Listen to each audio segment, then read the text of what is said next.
ओम नमः सिद्धेभ्यो ओम नमः सिद्धेभ्यो ओम नमः सिद्धेभ्यो नमो रिंतां नमो सिद्धां नमो वैर्यां नमो वज्रायां नमो वेशंसां मंगलम भगवान वीरो मंगलम गौतमो गणी मंगलम कुंद कुंदाब्जो जय धर्मोस्तु मंगलम सर्वमंगल मांगल्यम सर्वकल्याणकारकं प्रधानं सर्वधर्माणां जैनं जयतु शासनं जैनं जयतु शासनं।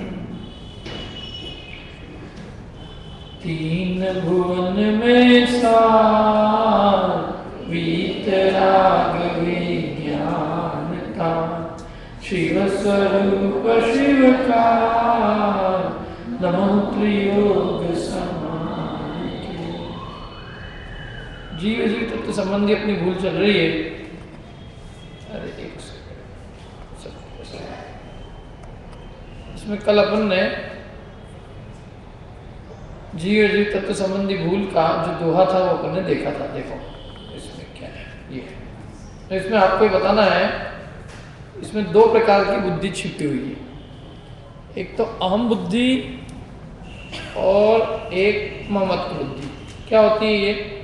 माने पर द्रव्य में अहम बुद्धि और पर द्रव्य में ममत्व बुद्धि, और ये दोनों ही बुद्धि मिथ्यात्व है। पर में अहम बुद्धि माने पर है सो मैं ही हूँ, और ममत्व बुद्धि माने पर मैं तो नहीं हूँ लेकिन मेरा है। कौन सी खतरनाक है ज्यादा? पर है सो नहीं हूं और पर है सो मैं तो नहीं हूं लेकिन मेरा है। दोनों ही है, दोनों में से कोई एक निकाल नहीं, ऐसे तो बहुत सारा। दोनों में से फिर भी ज्यादा खतरनाक क्या है? जैसे पुत्र है सो मैं ही हूं और पुत्र है सो मेरा है, तो इन दोनों में ज्यादा मिथ्या बुद्धि कौन सी? हाँ, पहली वाली ज्यादा खतरनाक है। पुत्र है सो मैं ही हूं, सब ये है तो मैं हुई सही, इसमें मेरे ही अंश है, यही है। ये पुत्र जो है पिता, ये पुत्र वो पुत्र ही पिता के रूप में अवतार लेता है। माने मेरा अंश पुत्र में है, मैं हूं सो पुत्र है सो मैं ही हूं। ये मान्यता बहुत खतरनाक है, क्योंकि जब पुत्र मेरा है यहां तक तो ठीक था, लेकिन ये तो क्या कह रहा है? पुत्र है सो मैं ही हूं। तो ये तो घोर मिथ्या बुद्धि हुई ना। जो दो द्रव्य बिल्कुल भिन्न भिन्न है वो उसमें एकत्व कर रहा है। पुत्र मेरा है वहां तक तो फिर भी चलो लौकिक रीति से कहना बन सकता था, लेकिन पुत्र मैं हूं ये कौन सी रीति से बन सकता? पुत्र तुम हो तो तुम खाना खाते हो, पुत्र को क्या खिला दो? तुमने खा लिया, पुत्र ने खा लिया, खिला दो इनके पुत्र को ही बस। पिताजी के वो पितृ को खिला तो दिया, तुमको क्या के लिए चाहिए? तुम हो सो वही है, वो हो सो यही हो। कि नहीं नहीं, उसके खिलाने से मेरा पेट नहीं भरता, तो इसका मतलब तुम दोनों अलग अलग हो ना, तो ये है सो मैं ही हूँ। ये बात कहाँ से आ गई? कभी किसी की शादी में नहीं जाओ तो शादी में कोई नहीं गया हो, क्यों नहीं आया तुम सब? कि मेरा बेटा आया था ना, तो वो आया, समझ लो मैं ही आ गया। अच्छा, तो उसने खाना खा लिया, समझ लो तुमने ही खाना खा लिया, फिर तो तुमने घर पे क्यों खाया अलग से? वो और तुम एक ही हो क्या? तो कहने के लिए भले एक अपन कहते हैं व्यवहार की भाषा में कि साहब वो है सो मैं ही हूँ, कोई अलग अलग थोड़ी नहीं है, हम दोनों एक ही है। वो आ गया समझ लो मैं ही आ गया, लेकिन ऐसा नहीं है, वो आ गया सो मैं ही आ गया। दोनों बिल्कुल भिन्न भिन्न द्रव्य है। अभी लिफाफे की बात आए ना तो दोनों अलग अलग हो जाएंगे एक बार। तुमने उसको तो दिया, मेरे को दिया ही नहीं। तो इसलिए ये जीव द्रव्य एकदम दोनों न्यारे न्यारे होने पर भी इसमें बुद्धि करता है कि ये है सो मैं ही हूँ। और सबसे ज्यादा अहम बुद्धि इसकी किस में होती है? शरीर में। देखो स्त्री पुत्र आदि में इसकी ममत्व बुद्धि होती है। ये मैं तो नहीं हूँ, मैं मेरे हैं। पत्नी मैं नहीं हूँ लेकिन पत्नी मेरी है। और शरीर है सो मैं ही हूँ, मेरा तो है ही, लेकिन ये सो मैं ही हूँ। कोई अलग अलग दो वस्तु तो ही नहीं। देह है सो मैं सो देह। ऐसी देह में होती अहम बुद्धि और स्त्री पुत्र आदि में होती है ममत्व बुद्धि। और फिर तीसरी प्रकार की बुद्धि होती है कर्तृत्व बुद्धि। कर्तृत्व बुद्धि माने मैं इन सबका करता हूं। ये मेरे हैं और मैं इनका करता हूँ, इन सब का करने वाला मैं ही हूँ, मैं नहीं हूँ तो इनका कौन करे, ऐसी बुद्धि है इसकी।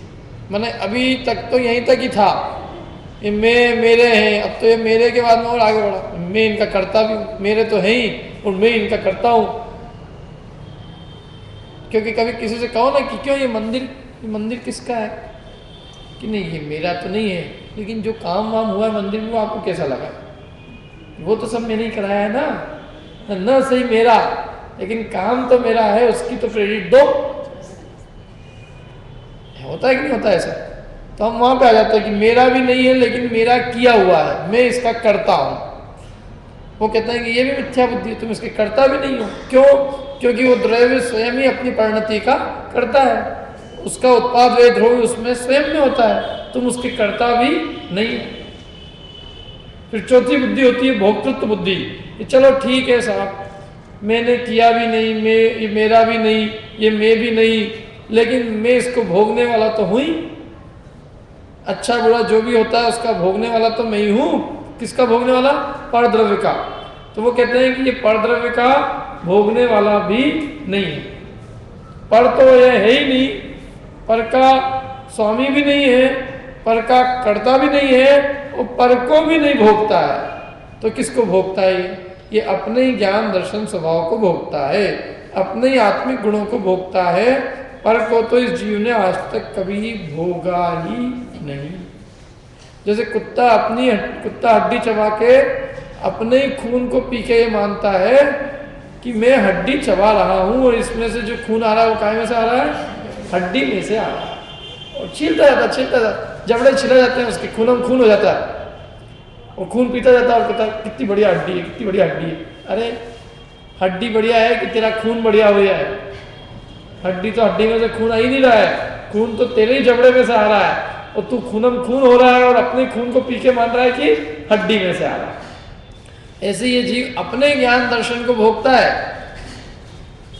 क्या सुख कहीं बाहर से थोड़ी नहीं आता, अपने अंदर में जो सुख स्वभाव है उसको भोगता है। वो मानता क्या है कि मैं पर में से भोग रहा हूं, अपने विकारी भाव को भोगता हुआ ये जीव पर में सुख मानता है कि मुझे सुख काय में से आ रहा है? पर में से आ रहा है। खुद मानता है ऐसा, पर में से आ नहीं रहा है, खुद ही खुद में सुखी हो रहा है और खुद ही खुद से दुखी हो रहा है। जैसा मान ले वैसा हो जाता है। दुख मान लेता है तो दुखी हो लेता है, सुख मान लेता है तो सुखी हो लेता है। तो सुख दुख रूप परिणमने वाला कौन है? खुद ही। मनुष्य शरीर में भी खुद ही सुख दुख रूप परिणमता है, देव शरीर में भी सुख दुख रूप परिणमने वाला खुद ही है। ये शरीर इसके सुख दुख रूप परिणमन में रंच मात्र भी निमित्त नहीं है, सहायक नहीं है। यदि शरीर सुख दुख में होता सहायक तो वैक्रियक शरीर वाले को ज्यादा सुख होता, और उदारिक शरीर वालों को तो सुखी सुख नहीं होता, क्योंकि उदारिक शरीर में तो बहुत सारी बीमारियां लगी हुई है, इतने रोग शोक क्लेश कितने लगे हुए हैं। लेकिन उदारिक शरीर वाला तो 3 कषाय चौकड़ी का अभाव करके ज्यादा सुखी हो लेता है, और वो वैक्रियक शरीर वाला 1 ही कषाय चौकड़ी का अभाव करके दुखी बना रहता है। तो इसलिए सुख दुख का संबंध शरीर से नहीं है, सुख दुख का संबंध आत्मा की स्वयं की परिणति से है। आत्मा स्वयं सुख रूप परिणमता है तो सुखी होता है, वो दुख रूप परिणमता है तो दुखी होता है। और ये स्वयं ही इष्ट अनिष्ट की कल्पना करके सुख दुख रूप स्वयं परिणमता है। इसमें शरीर क्या करेगा? शरीर तो कोई सुख दुख रूप परिणमता नहीं। क्या संसार में भी जो अपन सुख भोगते हैं तो वो शरीर के द्वारा भोगते हैं कि अपना खुद का भोगते हैं? सांसारिक सुख को बताओ, सांसारिक सुख रूप परिणमता कौन है? सांसारिक सुख रूप ये जीव स्वयं ही परिणमता है कि सांसारिक सुख रूप परिणमने में ये शरीर परिणमता है? शरीर का भी कुछ सहयोग है उसमें? कितने % शरीर सुख रूप परिणमता और कितने % आत्मा सांसारिक सुख में? लड्डू खाया, जीवान से खाया लड्डू, अच्छे मुंह से, कोई आंख से कोई चीज देखी तो कितने % उसमें आनंद आया शरीर आंख को, और कितने % आनंद आया आत्मा को? 100% आत्मा को आया, 1% भी आंख को नहीं आया। क्या ये जीवन तो ये सारा सुख तो तुम ही भोग रहे हो ना, तो तुम फिर चिंतित क्यों होते हो कि शरीर चला जाएगा तो क्या होगा? क्योंकि सुख दुख रूप भोगने की शक्ति तुम्हारी खुद की है, और वो तो सदाकाल बनी रहेगी। तो इसलिए तुम शरीर को भोगते हुए बात बिल्कुल झूठी है कि तुम शरीर को भोगते हो, या शरीर के द्वारा सुख को भोगते हो, तुम अपने ही द्वारा अपने सुख दुख को भोगते हो। शरीर तुम्हारे सुख दुख में इतना सा भी सहायक नहीं है। इसलिए मुक्त आत्मा तो अपनी आत्मा का सुख भोगते ही है, लेकिन संसारी जीव भी जो सुख भोगते हैं वो अपनी आत्मा का भोगते हैं, शरीर का सुख भोगते नहीं है। शरीर तो अपने दुख में निमित्त होता है, एक बार फिर भी सुख में क्या का, जितने दुख है सब शरीर के ही तो निमित्त से है। ठंड में सुबह सुबह उसको उठाओ, कितना कष्ट लगता है, अच्छी खासी रजाई लगी रहती है बिल्कुल, और उसमें से निकालना और फिर उसको कभी पानी गर्म नहीं हो तो ठंडे ठंडे से नहलाना, मतलब सुबह से शरीर की सेवा चालू हो जाती है। बताओ शरीर नहीं हो तो कितना आनंद में हो अपन, न ठंडी अनुभव हो है, न गर्मी का अनुभव हो, न भूख लगे, न प्यास लगे, न खाना बनाने की चिंता, न खाना कमाने की चिंता, न पेट भरने की चिंता, न पेट खाली करने की चिंता। हाँ, किसी को भरने की है, किसी को खाली करने की है, किसी को सबकी चिंता है, किसी को वस्त्र पे, मतलब सब तरह की चिंताएं जो है वो सब शरीर के कारण लगी हुई है। बताओ अपनी जितनी भी टेंशन है वो सब काय के कारण है। ये शरीर नहीं हो तो काय का टेंशन रहेगा? थोड़ी देर सोच के देखना कि हमारा शरीर चला गया, हम मर गए हैं, हम जिंदा ही नहीं, अब किसकी टेंशन करना, किसकी करना बताओ? किसी की नहीं। मरने के बाद किसकी टेंशन करोगे तुम? पिछले की कर रहे किसी की कि उसका क्या हुआ होगा, याद किसको यहाँ से करें? तो ऐसे ही यही जीते जी समझ लो ना कि हम मर गए हैं।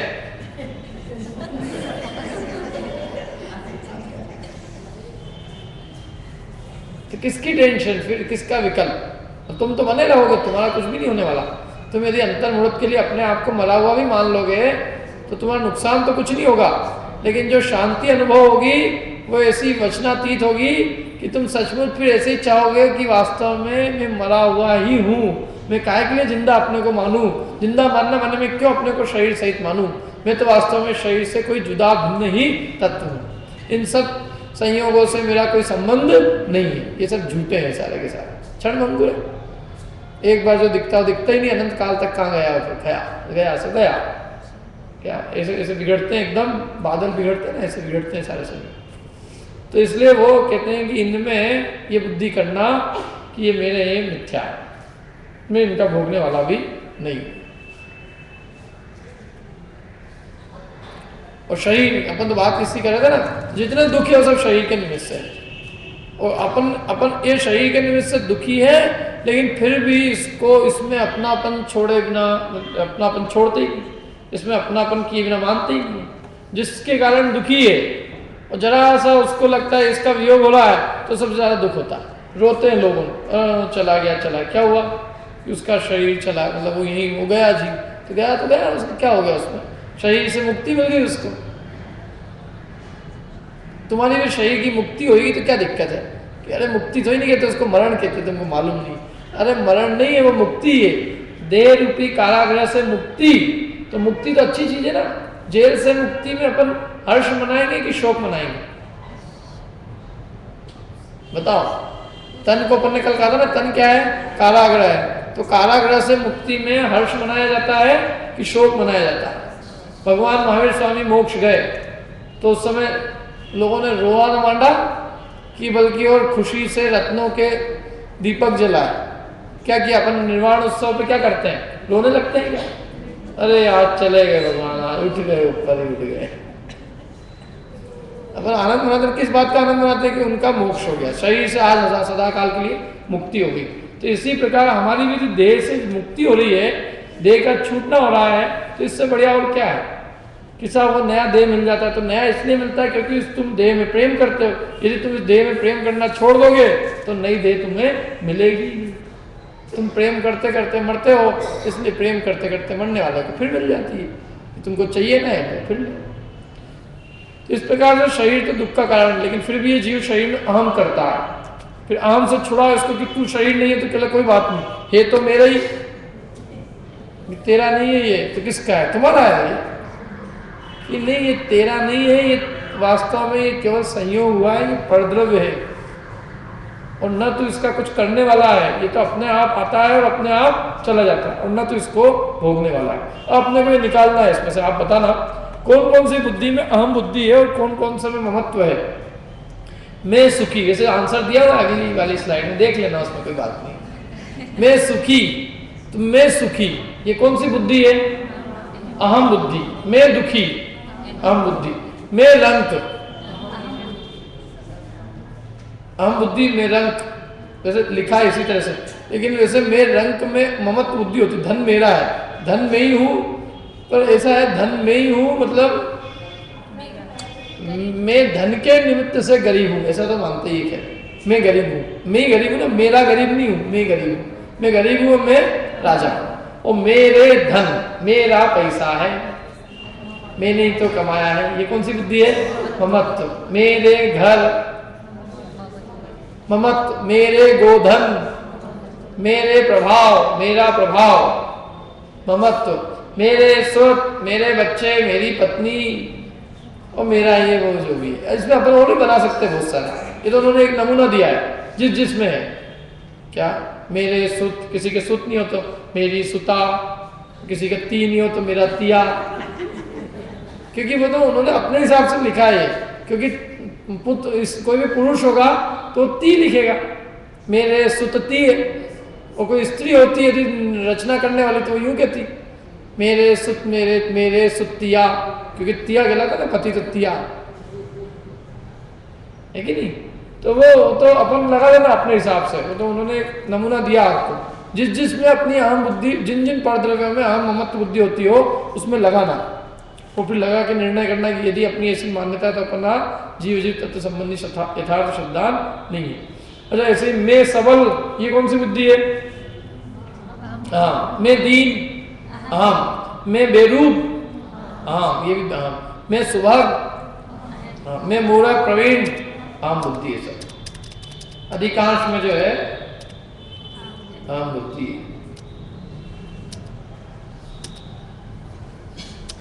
ठीक है,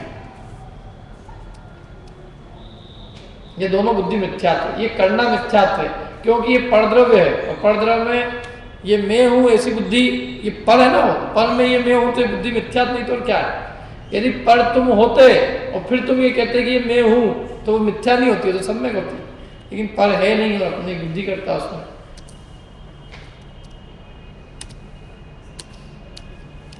अब काय में करना चाहिए, देखो हम बुद्धि उसमें दिया इसका, एक मिनट नहीं। अच्छा, ये अगली बात है। ये क्या करता है? जीव अहम बुद्धि करता है किस किस में? 3 चीजों में अहम बुद्धि करता है। करना थी केवल एक में, और ये करता है 3 में। किस किस में? ये कहता है कि मैं ज्ञान स्वभाव का भी, मैं ज्ञान स्वभाव भी हूँ, मतलब मेरा स्वभाव ज्ञान भी है, मेरा स्वभाव क्रोध करना भी है, और मेरा स्वभाव जो है काला गोरा भी है। चारों चीज के, तीनों चीज के था ना, मतलब ये अपने में तीनों की मिलावट करता है। क्या कि तुम क्या, मेरे को मैं गुस्सा भी कर देता हूँ, मेरे को मेरी जानकारी, मैं ज्ञानी भी हूँ, मेरे को बहुत जानकारी भी है, और मेरा शरीर भी एकदम, मेरा शरीर नहीं, मैं एकदम बुरा हूँ, मैं एकदम काला हूँ, मैं काला हूँ, मैं गुस्से वाला हूँ, और मैं ज्ञानी हूँ। तीनों बात करता है कि नहीं? अब इन 3 में उसकी चीज कितनी है? 1, और 2 चीजें उसकी नहीं। एक तो उसकी पक्की नहीं है, और एक उसका विभाव भाव है, स्वभाव नहीं है, माने उसकी मलिनता है और मेल है। जैसे पानी में काई होती है ना, तो काई पानी होती है क्या? काई अलग है, पानी अलग है। ऐसे ही आत्मा में विभाव मेल के रूप में उपलब्ध होते हैं, वो मूल आत्मा का स्वभाव नहीं है। जैसे काई जल का स्वभाव नहीं है, ऐसे ही क्रोधाधिक विभाव भाव आत्मा के स्वभाव भाव नहीं है। ये ऊपर ही ऊपर पानी में काई के रूप में, जैसे पानी में काई मिलती है, उसी प्रकार जल में ये काई के रूप में उपलब्ध होते हैं, मतलब आत्मा में मेल के रूप में उपलब्ध होते हैं। कौन? क्रोधाधिक विभाव। और कौन कौन से क्रोधाधिक में? क्रोध, मान, माया, लोभ, ये सब, मोह, राग, द्वेष के जितने विभाव भाव है वो सब। और तीसरी चीज है पुद्गल के वर्णादि में, माने ये कहता है पुद्गल के जो स्पर्श रसगंध वर्ण है वो भी मेरा स्वभाव, वो भी मैं हूं।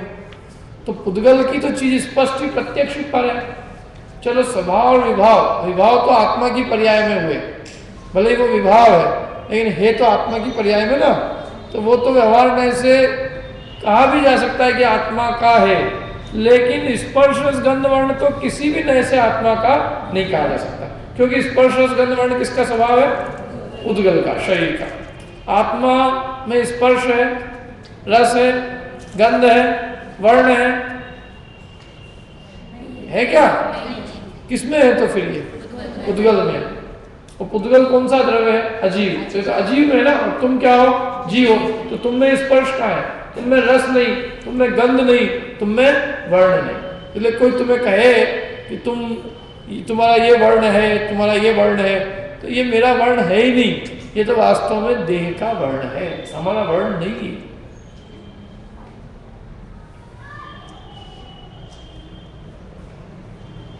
कितना वजन है आपका?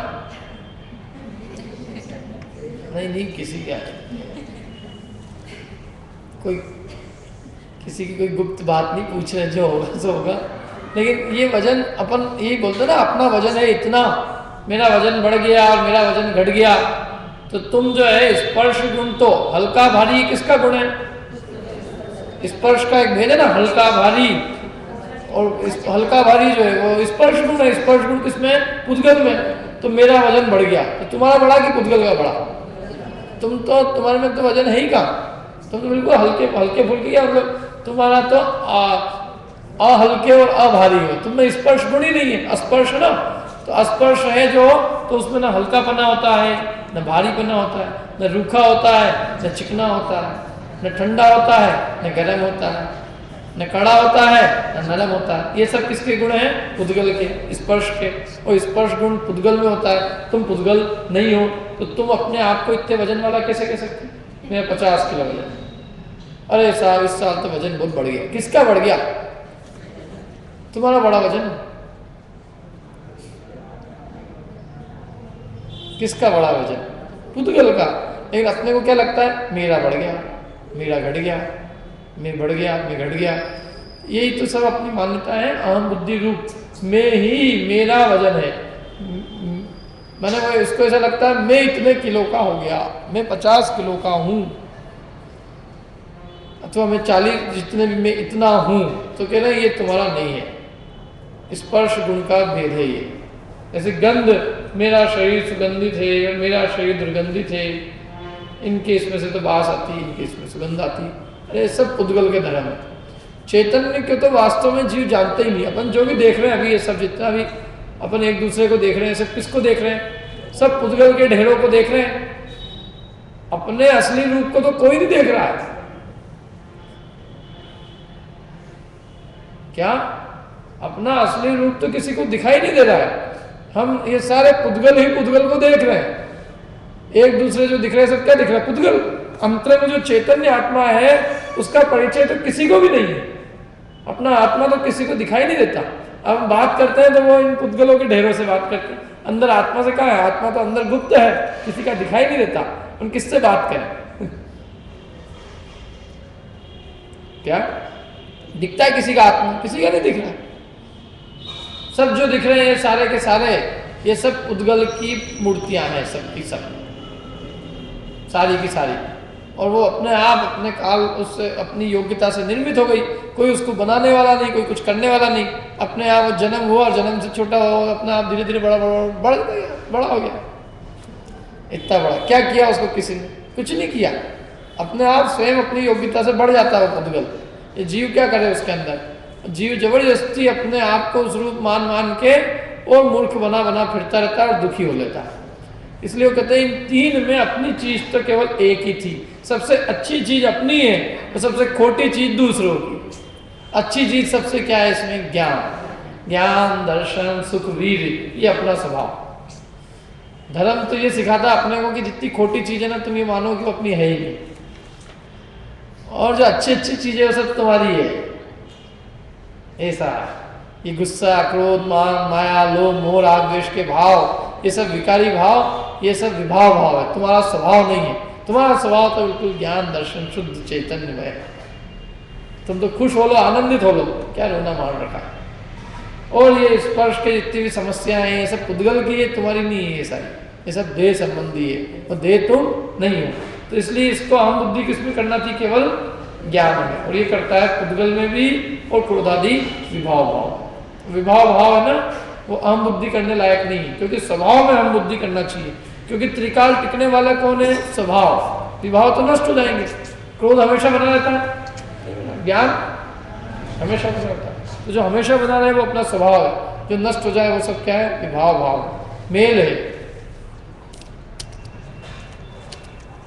इसके बाद में शरीर की अवस्था मेरी है, पुत्र आदि चेतन पदार्थ मेरे हैं, धन आदि अचेतन पदार्थ मेरे हैं। ठीक है, शरीर की अवस्था मेरी, मैं युवा, मैं बाल, मैं वृद्ध। अब ये तो शरीर की अवस्था है। अपन क्या हुए? बालक में, युवा में, वृद्ध। अपन हो गए युवा, वृद्ध। ये सब शरीर की अवस्था है, और शरीर की अवस्था से ही अपनी अवस्था मानता है। मैं अब बुढ़ा हो गया। और तुम क्या बुढ़े हुए? तुम तो यूं बुढ़े थे। क्यों? क्योंकि जीव अनादि अनंत काल से, अनादिकाल से, तो जो इतना पुराना है उसको बुढ़ा नहीं तो क्या किया? सब पीछे वाले हंस रहे हैं, उनको आनंद आ गया बात सुन के। सर है पहले से, हर बालक बुढ़ा है यहाँ पे। क्योंकि कारण ये है कि जिस मतलब बुजुर्ग जिस कारण से इसको कहा जाता है वो उसकी उम्र से ही कहा जाता है ना। तो जीव की उम्र तो अनादिकाल से, जीव तो इतना प्राचीन है कि उसकी जितना प्राचीन वो उतना ही प्राचीन सब द्रव्य है। इतना प्राचीन है ये, एकदम सबसे प्राचीन। यदि म्यूजियम में रखना हो तो इसको ही रखा जाए, इससे प्राचीन मतलब। और ये जीव क्या, प्रत्येक वस्तु बहुत प्राचीन है, हर वस्तु प्राचीन है, कोई वस्तु नहीं है ही नहीं। तो इसलिए ये शरीर की अवस्था को अपनी अवस्था कहना ये भूल है। शरीर की अवस्था अपनी अवस्था नहीं, वो सब शरीर की अपनी अवस्था। तो अपने अपना जो ज्ञानादिक की अवस्था है वो अपनी है। मति ज्ञान अवस्था किसकी? वो अपनी है कदाचित। शुद्ध ज्ञान, मति शुद्ध अवधि माना पड़े, वो अपनी अवस्था है। केवल ज्ञान अपनी अवस्था है। ज्ञान की पर्याय अपनी पर्याय है, बाकी ये शरीर की पर्याय अपनी पर्याय नहीं है। क्योंकि शरीर की पर्याय चेतन रूप है और हमारी पर्याय ज्ञान रूप है। ऐसे पुत्रादि चेतन पदार्थ मेरे हैं, धनादि अचेतन पदार्थ मेरे हैं, वो तीसरा मिश्र पदार्थ मेरे हैं। उसमें आती है समय साल में कहा था, सचित्त और अचित्त एवं मिश्र सब परद्रव्य ये मेरे थे, ये मेरे थे और मैं था इनका, ये मेरे हैं और मैं हूं इनका, ये मेरे होंगे और मैं इनका होऊंगा। ऐसी असंभव कल्पनाएं मूर्ख जन नित्य ही करे, भूतार्थ जानन हार ज्ञानी ए विकल्प नहीं करे। आया कुछ समझ में? मतलब मूर्ख लोग क्या करते हैं? सुबह से उठते ही सचित्त और अचित्त एवं मिश्र सब परद्रव्य ये मेरे थे, मैं इनका था, ये मेरे हैं, मैं इनका हूं, ये मेरे होंगे, मैं इनका होऊंगा। ऐसी असंभव कल्पना है। ये सब कल्पनाएं कैसी है? असंभव। क्योंकि परद्रव्य भी कोई किसी का हुआ नहीं, हो सकता नहीं और होगा नहीं, फिर भी वो ऐसी कल्पनाएं करते करते हैं। ऐसी असंभव कल्पनाएं मूर्ख लोग नित्य ही करे, 24 घंटे यही काम करते रहते हैं। और भूतार्थ जानन हार ज्ञानी, माना जो यथार्थ वस्तु स्वरूप को जानते हैं ऐसे ज्ञानी ये विकल्प नहीं करे। उनको विकल्प भी उत्पन्न नहीं होता कि ये मेरे थे, ये मेरे हो जाएंगे, नहीं करता। जितना परद्रव्य भूतकाल में मेरे थे तो परद्रव्य मेरे के भविष्य में हो सकते हैं, क्योंकि परद्रव्य कभी मेरे हो सकते ही नहीं है। परद्रव्य को हम कितने मान के थक जाए कि मेरे मेरे मेरे, लेकिन वो कभी होते नहीं। होते होते तो जीव के साथ चले जाते लेकिन कुछ भी एक सुई भी जीव के साथ में कहीं जाती है क्या? नहीं जाती, यहीं की चले जाती है, सारा जीव अकेला चले जाता है। तो ये 3 प्रकार के पदार्थ होते हैं, सचित्त, अचित्त एवं सचित्त और अचित्त एवं मिश्र परद्रव्य। सचित्त द्रव्य कौन से माने? स्त्री पुत्र और स्त्री पुत्र, भाई बहन, माता पिता, रिश्तेदार, मित्र, कुटुंबी, ये सब क्या है? सचित्त। ये सब मेरे हैं। मेरा परिवार, ये मेरे कुटुंब वाले। तो मेरे कुटुंब वाले को तो देखते ही नहीं, तुम्हारे कुटुंब वाले को देखते हैं तो न उसको, ये सब काम में जाएगा सचित्त में। और अचित्त में सोना चांदी धन है ना, धन के अलावा मकान, कपड़े, गाड़ी, ये सब अचेतन है। और मिश्र, मिश्र में क्या है, दोनों का मिला जुला समूह। मिश्र में जिसमें चेतन भी और अचेतन भी, जैसे गांव मेरा है तो गांव में अपनी स्त्री भी है और अपना मकान भी है। ये नगर मेरा है, मैं इंदौर का हूं रहने वाला, तो ये मिश्र है। तुम इंदौर के हो, अभी कहाँ जाके पैदा हो जाओगे पता ही नहीं चलेगा कहाँ के हो, है कि नहीं। इसलिए ये मिश्र, ये और भी आभूषण पहनी हुई स्त्री वो कहाँ में जाएगी, मिश्र में। और मुनिराज के लिए दिया कि पीछे कमंडल सहित उनका शिष्य, वो कहाँ में जाएगा, मिश्र। अकेला शिष्य है तो सचेतन है, और क्यों पीछे है तो अचेतन है, और पीछे कमंडल सहित उनका शिष्य है तो कहाँ में जाएगा, मिश्र। यदि उसमें बुद्धि है कि मैं हूँ, मेरा है, मेरा था, मेरा होएगा, तो वो कहते हैं कि वो भी वो अचित्त सचित्त, मतलब वही मिश्र, पर द्रव्य में अहम बुद्धि है। तो ये जो इस प्रकार की बुद्धि है, तो यहाँ पे दो तरह के दिए अपन ने, एक तो पुत्रादि काय में जाएंगे, सचित्त में, और धनादि अचित्त में। अब इनमें ये बुद्धि की मेरे हैं, ये मेरे हैं, अथवा तीनों काल में लगाना उसको, जैसे कल अपन ने समझाया था ना, मकान पे लगा के बताया था कि न केवल वर्तमान की चीजों में, अभी तो भूत के भी मेरे थे, वो मेरे होंगे, ऐसी कल्पना करता रहता है। बस पहले थे मेरे, आज तो नहीं है लेकिन पहले थे पहले। एक बात और ध्यान रखना, जो चीज अपनी होती है वो अपने से कभी अलग होती नहीं, जो अपनी नहीं होती वही अलग होती है, तो वो अपने से अलग थी, सही हो तो हमने मान रखा था कि उसको कि हमारी थी, वास्तव में अलग थी। तो ये तीनों तरह के द्रव्य में क्या करता है, ये मत बुद्धि करता है। देखो यहाँ पे एक उदाहरण दिया उसका, अपन सब पढ़ेंगे इसको एक साथ। तन उपजत अपनी उपज जान, तन नशत आप को नाश मान। क्या करता है, देखो आगे नहीं। तन उपजत अपनी उपज जान, शरीर की उत्पत्ति से ही अपनी उत्पत्ति मानता है। शरीर उत्पन्न हुआ माने मैं उत्पन्न हुआ, तो मैं कब उत्पन्न हुआ, जब शरीर उत्पन्न हुआ। शरीर कब उत्पन्न हुआ, 25 साल पहले। मैं भी कब उत्पन्न हुआ, 25 साल पहले। तो तुम 25 साल पहले उत्पन्न हुए, अनादिकाल से। तुम 25 साल पहले कहाँ उत्पन्न हो, तुम तो अनादिकाल से। 25 साल पहले शरीर का संयोग जरूर हुआ, इस शरीर का, इसके पहले इस शरीर का संयोग नहीं था, किसी और में थे, और 25 साल पहले इस शरीर का संयोग हुआ। और शरीर की भी उत्पत्ति हुई कि 25 साल पहले, कि शरीर रूप से परमाणु बने, मतलब परमाणु तो वो भी थे इसी लोक में, लेकिन शरीर रूप से उनका निर्माण 25 साल पहले होना चालू हुआ। तो इसलिए उत्पत्ति तो न शरीर की होती है, न आत्मा की उत्पत्ति होती है, लेकिन फिर भी ये शरीर की उत्पत्ति होने से क्या मानता है, मेरी उत्पत्ति हो गई, मैं पैदा हुआ, और मैं पैदा हुआ, फिर मेरे को जिसने पैदा किया वो मेरी माँ, और ये मेरे पिताजी, और इन्होंने तो मेरे को उत्पन्न किया है, यही तो मेरे जनक है। इसलिए जनक का तो सबसे बड़ा सम्मान करना चाहिए। जननी जन्मभूमिश्च स्वर्गादपि गरीयसी, ऐसा संस्कृत में पढ़ा। वो सब लौकिक चीजें हैं, वो सब क्या, क्योंकि वो माँ ही नहीं मानते अपन तो। ये मानने की बात, अपन उसको कहते हैं कि नहीं, इसने उत्पन्न नहीं किया। प्रवचन सार ग्रंथ में जब कोई जीव दीक्षा लेता है तो वो किस तरह से संबोधन करता है मालूम, अपने परिवार वालों को आज्ञा मांगने जाता है, जब परिवार से विदा मांगने, तो ऐसे तो नहीं कहता मम्मी मैं जाऊं क्या, क्या कहता है, अहो इस पुरुष के शरीर की जननी के आत्मा, ऐसे है उसमें संबोधन, इस तरह का संबोधन, अहो इस पुरुष के शरीर की जननी के आत्मा, निश्चय से यह आत्मा तुम्हारे द्वारा उत्पन्न किया हुआ नहीं है, इसलिए मैं अपने आत्मा रूपी जननी के पास जा रहा हूं, ऐसा तुम निश्चय से जानो, इसलिए अब तुम इस आत्मा को छोड़ो। ऐसे वाक्य उसके अंदर मूल अमृतचंद्राचार्य देव कि वो कैसे विदा मांगता है। तो बोले विदा मांगने का नियम नहीं है, लेकिन ऐसे शब्द सुन के कोई यदि वहां पे अल्प संसारी हो तो वो भी उसके साथ चले जाए, उसको भी वैराग्य, माने उनको वैराग्य के कारण ऐसे वचन निकलते हैं कि जिसको सुनकर और भी कोई संसार में से वैराग्य उत्पन्न होकर और भी उसके साथ चले जाए। मम्मी तुमने इतना पाला मेरे को, अब क्या करो, जाना पड़ रहा है।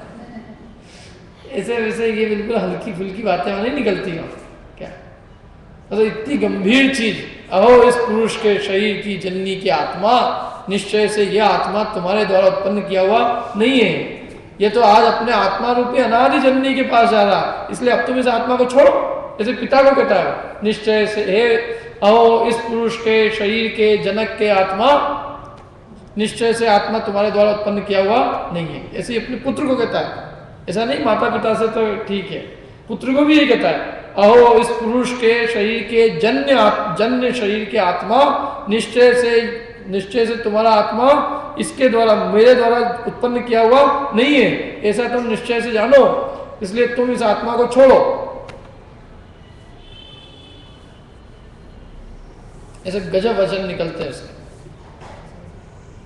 क्या ये ऐसे कितनी 4 पार्टी खड़ी की उन्होंने। अहो इस पुरुष माने वो आत्मा, उस पुरुष के शरीर को उत्पन्न करने वाले के आत्मा, मैंने उस पुरुष के शरीर को उत्पन्न करने वाले से नहीं कह रहे, वो तो जड़ है और शरीर भी जड़ है, तो हम तो 4 पार्टी इसमें, तो हम जो है 4 पार्टी में पहली पार्टी चौथी पार्टी से बात कर रही है, और वो पहली पार्टी का चौथी पार्टी से संपर्क क्यों है, क्योंकि 2 और 3 का संपर्क है थोड़ा बहुत। अहो इस पुरुष के शरीर की जननी के आत्मा, तो इस पुरुष तो हो गई पहली पार्टी, उसका शरीर हो गई दूसरी पार्टी, उसकी जननी है जो शरीर को उत्पन्न करने वाली तीसरी, और उसका आत्मा वो चौथी। तो हम तो उसको कह रहे चौथे को, कि वो चौथा समझे कि ये पहला उसका नहीं है, ये जो है दूसरा और तीसरे का संबंध है, पहला और चौथा तो बिल्कुल अलग ही है।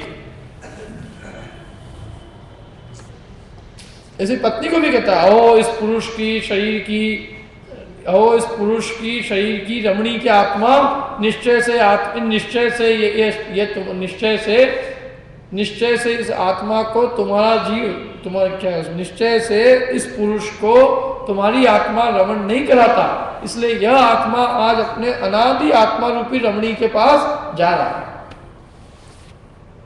ऐसा है असली संबंध तो ये। इसलिए देह की उत्पत्ति ये तो वास्तव में अपनी उत्पत्ति है ही नहीं, इसलिए कुछ नहीं, देह के उत्पत्ति जब अपनी उत्पत्ति नहीं है तो देह के नाश होने पर भी अपना नाश नहीं होता। ये जो जीव जान लेगा उसको अपने नाश होने का भय रहेगा, मैं मर जाऊंगा और मेरा नाश हो जाएगा और मैं क्या होएगा और क्या नहीं होएगा, क्या होएगा, कुछ नहीं होएगा। एक कपड़ा बदलोगे दूसरा कपड़ा पहन लेना और क्या हो जाएगा। अच्छा है फटा टूटा पहनोगे तो नया मिलेगा, कि फटे टूटे पहन के रहना है कि एकदम जैसा है वैसा कैसा, कितना पुराना हो चुका है, झुर्रियाँ पड़ रही, सब तरफ से शरीर एकदम शिथिल हो गया है?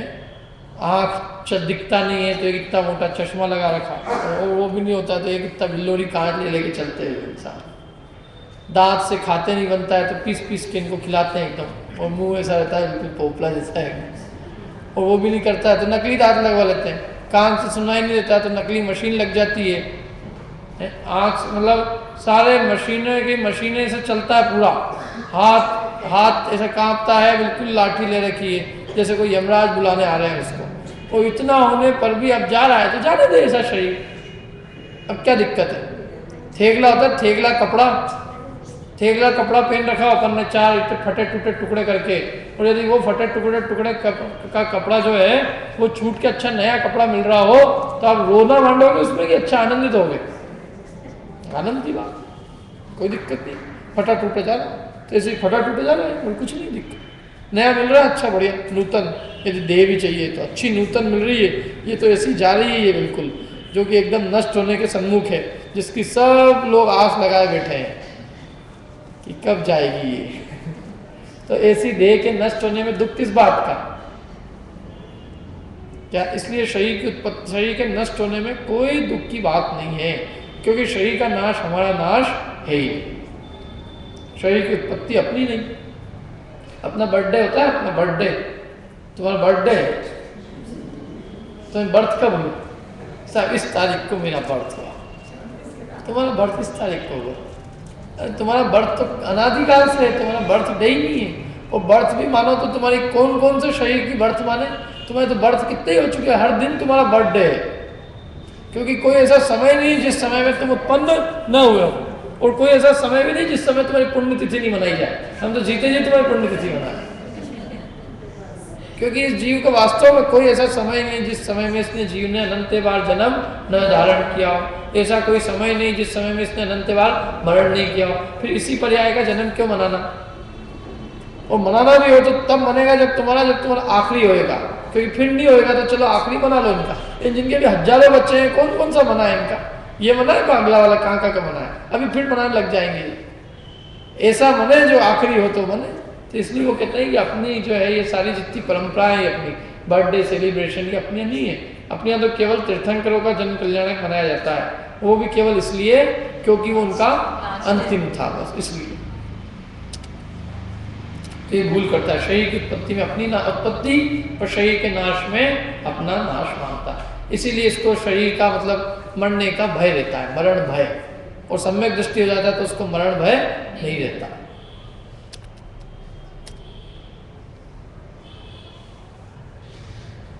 जीव को अजीव मानना, मैंने स्वयं को मोटा पतला गोरा मानता है, और अजीव को जीव मानता है, दोनों तरफ से भूल करता है। तो ये तो अपन ने बताया, इसको जीव का जीव कैसे मानता है? अपने आप को मैं काला गोरा पीला नीला ये सब मानता है। और अजीव को जैसे ज्ञान जो है वो आत्मा का है, लेकिन ये कैसे मानता है? ज्ञान की उत्पत्ति इंद्रियों से, इंद्रियों से ज्ञान उपजता है, ये मान रहा था। ये ज्ञान कहाँ से आता है? इंद्रियों से। आंख से ज्ञान आता है, आंख अच्छी रखना चाहिए भैया, उससे ज्ञान खूब मिलता है। उससे कान अच्छे रखने चाहिए, उससे खूब ज्ञान पैदा होता है। कि ज्ञान कान से होता है कि ज्ञान ज्ञान से होता है, आत्मा से होता है। लेकिन ये ज्ञान ज्ञान से न मानकर, आत्मा से न मानकर, कैसे मानता है? इंद्रियों से।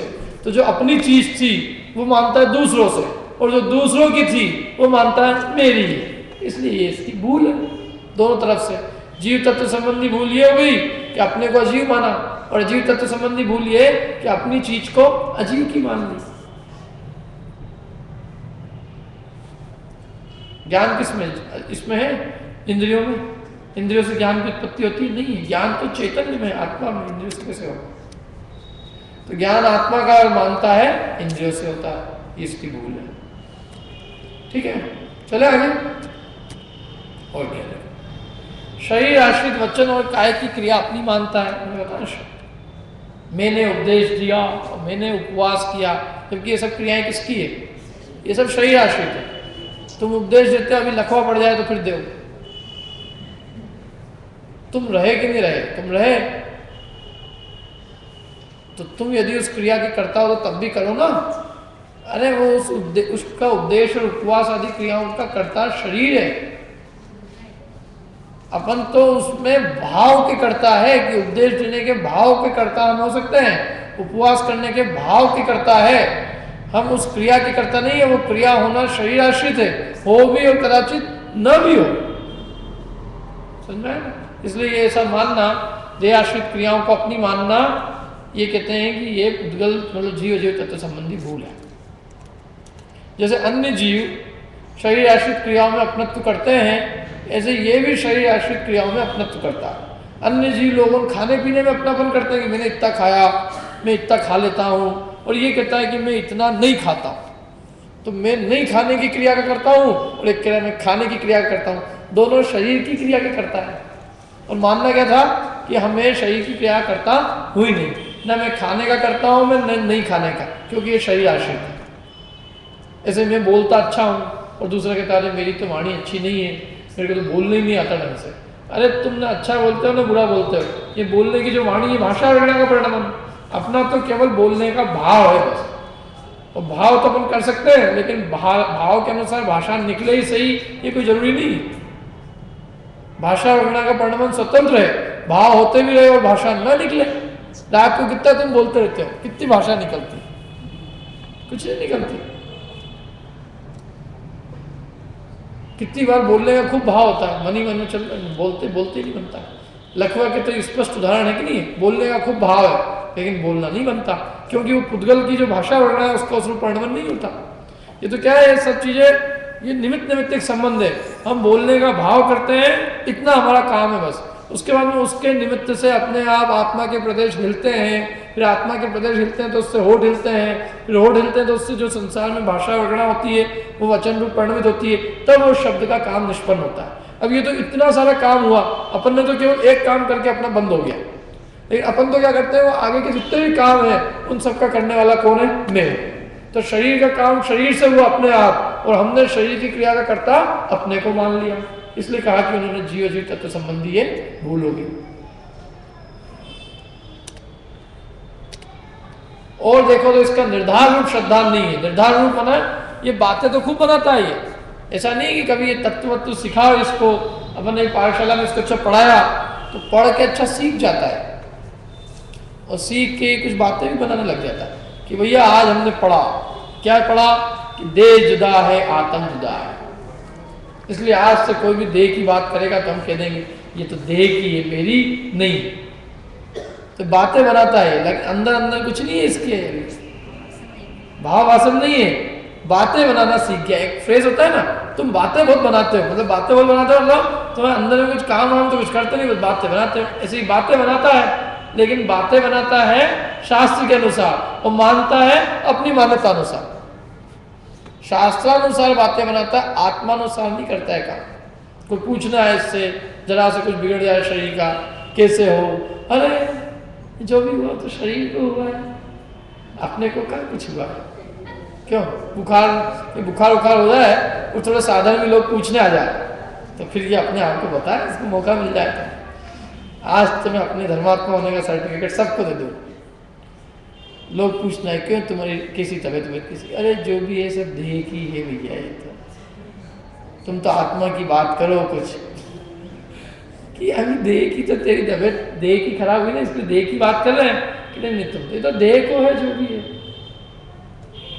और ये थोड़ी देर तक बस 5, 10, 15, 20 मिनट है, फिर उसके बाद मुझे सुनाने लग जाएगा असली बात कि ये सारे डॉक्टर लोग ऐसे ही आजकल, देखने वेखना तो कुछ आता ही नहीं है इनको, 3 दिन से पढ़ा हूँ मैं, कितनी तकलीफ पा रहा हूँ नहीं जानता हूँ मैं, देखने तो आते ही नहीं कोई भी, पैसे सब ले लेते हैं, सब नालायक है ना। तो तुम्हारी देह को हो रहा था ना, फिर तुम्हारी आत्मा को तो कुछ हुआ ही नहीं था, फिर क्यों उनको तुम शिकायत कर रहे हो, उनको गालियां क्यों दे रहे हो, ये तो देह को हुआ है, तुमको क्या हुआ, नहीं देखने आ रहा तो देखो, नहीं देखने आ रहा, तुम्हारा तो कुछ नहीं बिगड़ा ना, तो फिर तुम काय की शिकायत कर रहे हो। सब शिकायत करेगा वो पूरी, डॉक्टर की, इसकी उसकी उसकी दुनिया भर की, और बस कहने के लिए फिर वहीं आ जाएगा, अरे ये तो देख हुआ क्या हो गया इसको, बातें कितनी बनाता है ये, इसके अंदर में कुछ भी नहीं है। तोता रटन तो विद्या सिखा दिया जो सीख के सुना देगा, और जरा इधर उधर करो तो कुछ नहीं है, श्रद्धान कुछ नहीं। इसके लिए मैं दूसरा उदाहरण देता हूँ कि जैसे जो है पुराने जमाने में चिट्ठी, अभी भी चिट्ठी लिखते हैं ना, चिट्ठी लिखना स्कूल में सिखाया जाता है, तो चिट्ठी लिखाना सिखाया जाता है तो क्या करते हैं, ऊपर और नीचे की लाइन मार साहब सिखाते हैं, बताया प्रिय मित्र सुरेश, मैं यहाँ कुशल पूर्वक हूँ, आशा करता हूँ तुम भी कुशल पूर्वक होंगे। नीचे लिखेगा तुम्हारा परम प्रिय मित्र रमेश, और बीच में क्या क्या लिखेगा, तुमने मेरे इतने दिनों से पैसे नहीं दिए, क्या समझते तुम अपने आप को, पुलिस भेजू तुम्हारे, अरे मेरे यहाँ पे इतने सब लोग दुखी हैं, यहाँ पे कोई बीमार पड़ा है, कोई मर रहा है, और तुमको पैसे ही नहीं देते बन रहे, तुमको देख लूंगा मैं। तो भैया अभी तो परम प्रिय हो रहा था ये, और अभी परम प्रिय से उसका पुलिस भेजने की बात करने लगी है, तो ऐसा क्यों हो रहा है ये, ऐसा इसलिए हो रहा है क्योंकि वो 2-4 जो लाइनें लिखी हुई है वो मार्ट साहब की सिखाई हुई है, वो खुद की नहीं। क्योंकि जब ये स्कूल में गया था तो मार्ट साहब ने उसको पत्र लिखना सिखाया था कि बेटा पत्र ऐसे लिखना, सबसे पहले लिखना, किसी को भी लिखे तो पहले लिखना प्रिय मित्र, और फिर जो भी नाम होगा, और मैं यहाँ कुशल पूर्वक हूँ और आशा करता हूँ तुम भी कुशल होंगे। और जबकि नीचे क्या लिखता है, यहाँ कुछ भी कुशल नहीं है, यहाँ सब बीमार पड़े हैं, तो ऊपर तो लिख रहा था यहाँ सब कुशल है।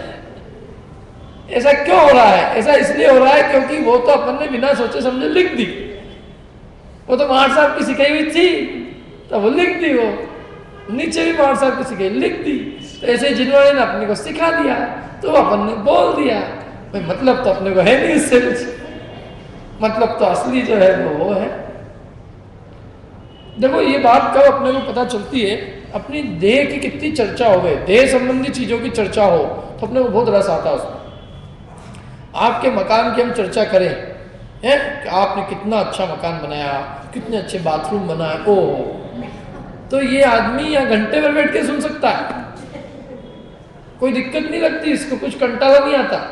और ये कहें कि अरे तुम्हारे आत्मा में अनंत ज्ञान है, अरे ये क्या बात लेके बैठ गए ये क्या बात लेके बैठ गए, तो जो तुम्हारी नहीं है हम तो वो उसकी नहीं कर रहे हैं, जो तुम्हारी है उसकी बात कर रहे हैं, तो इसमें क्या गलत कर रहे हैं, ये तुम्हारी चीज है ना, तुम्हारे आत्मा में अनंत ज्ञान दर्शन सुखवीर तुम्हारा स्वभाव है। लेकिन नहीं, ये तो मेरा नहीं है, मेरा तो वो है मकान मेरा है। कुछ उसकी बातें करो तो मेरे को लगे कि हाँ मैंने कुछ किया है। मैंने उसको इतना अंदर तक पक्का श्रद्धान बैठा हुआ पर वस्तु में कि ये तो मेरी है और ये मेरा नहीं है।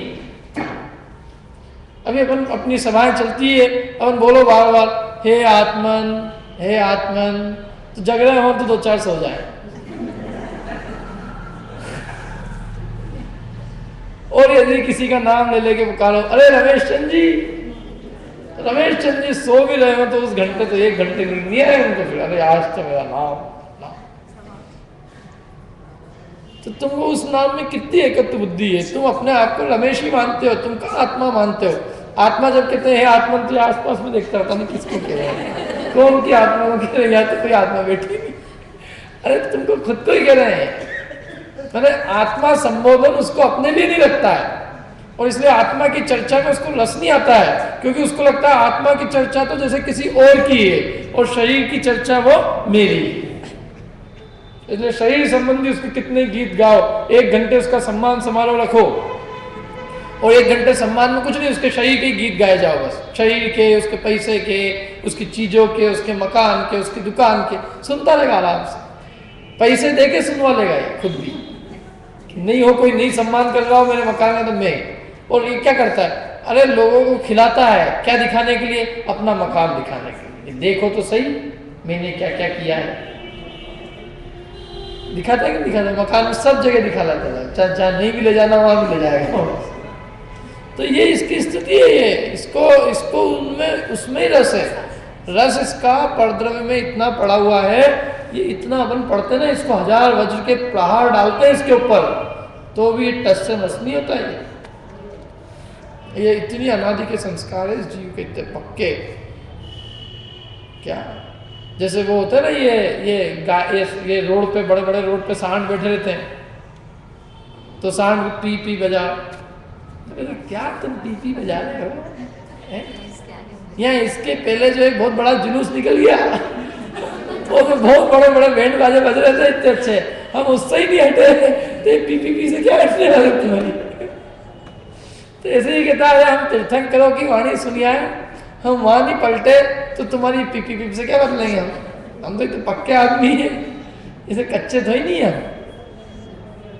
क्या इतना पक्का आदमी है ये। इसलिए ये तो किसी को जम जाए तो जम जाए, अपन ये सोचते हैं 100 में से 1000 में से किसी एक को भी जम जाए ये बात कि भाई ये सब चीज़ें जो है देह की है, मेरी नहीं है। मेरी चीज़ तो वास्तव में जिनवाणी में जो आत्मा के गीत गाए गए हैं वो मेरे हैं, बाकी मेरा कुछ भी नहीं है, ये सब दूसरे का है। ये जितना वैभव का मेरा बखान करते हैं, मेरे को मूर्ख बना रहे हैं, वास्तव में सब मेरा है ही। तो ये कहते हैं सच्ची बातें बनाना, जैसे मतवाला माता को माता कहता है, मतवाला माता को कहता है मतलब शराबी कभी कभी अपनी माँ को माँ भी कहता है, लेकिन उसकी बात में कोई दम नहीं है, क्योंकि अभी माँ को माँ कह रहा है, अभी थोड़ी देर में क्या कहने लग जाए, पत्नी कहने लग जाए। ऐसे ही इसकी बात में कोई दम नहीं है। और अपने बात की ना, जैसे किसी और की बात करो, आत्मा की बात ऐसे करता है जैसे किसी और की। क्या कभी कभी लोग कहते भी, अरे वो तुम्हारे पंडित जी आए तुम्हारी आत्मा की बात करने, तुम्हारे पंडित जी तुम्हारी आत्मा, तो आत्मा भी तुम्हारी और आत्मा तुम्हारी एक नहीं है, तुम्हारी किसी और की आत्मा है। अरे आत्मा तो सभी है, ये आत्मा मतलब आत्मा की चर्चा नहीं करेंगे तो किसकी करे, शरीर की करे, किसकी करे बताओ, शरीर तो अपन है ही नहीं, तो करेंगे तो आत्मा की चर्चा करेंगे। और तुम्हारी आत्मा की, तो तुम्हारी आत्मा हमारी आत्मा की करो, यूँ बोलो सबकी आत्मा की, आत्मा की तो आत्मा मतलब किसी और है, जैसे कोई और आत्मा की, आत्मा मतलब भगवान की आत्मा की, परमात्मा की, कि ये प्रत्येक आत्मा की चर्चा है। मतलब आत्मा की चर्चा ऐसे लगती है जैसे किसी और की बातें चल रही हो। और आखिरी में जैसे किसी और को और से भिन्न बतलाता है, शरीर जुदा है, आत्मा जुदा है, और अपन अपने को तो क्या मतलब ना उससे, शरीर से मतलब है ना आत्मा से, अपन तो कोई तीसरी पार्टी है। क्या ये लोग करते रहते हैं, इनका शरीर भी जुदा है, इनकी आत्मा जुदा है, अपने तो कुछ मतलब नहीं, अपने तो भैया धंधे पानी से मतलब है, क्या मतलब इन सब बातों से। तो ये बिल्कुल इतना इनडिफरेंट माने बिल्कुल इतना भिन्न रह के सुनता है ये देह और आत्मा की चर्चा, कि जैसे इसको तो इससे कोई लेना देना ही नहीं है। ऐसे करता है देह और आत्मा की भिन्नता की भी चर्चा। जैसे इसके लिए मैंने एक उदाहरण दिया, याद है आपको? जैसे कि केन्या और जिम्बाब्वे का मैच हो रहा हो, कोई चौका मारे, कोई लेना देना नहीं अपने, ऐसे देखते अपन वीतराग भाव से, हाँ ये चौका पड़ गया, ठीक है, फिर कोई काम, हाँ क्या हुआ, अच्छा ये आउट हो गया, ठीक है चलो। और हिंदुस्तान पाकिस्तान का हो रहा था, अरे फिर क्या बात है, हिंदुस्तान पाकिस्तान का मैच हो रहा था, फिर सही नहीं, फिर तो खाना वाना सब पहले ही सब छोड़ के, और वो सबसे पहले एक, यदि हिंदुस्तान में खिलाड़ी चौका मार रहे तो उछल जाए था एकदम, और आउट हो जाए तो एकदम ऐसा मरा मुर्दा जैसा हो जाए, क्या हो गया जैसे। तो उसमें तुमको कितना मजा आता है, क्यों मजा आता है उसमें?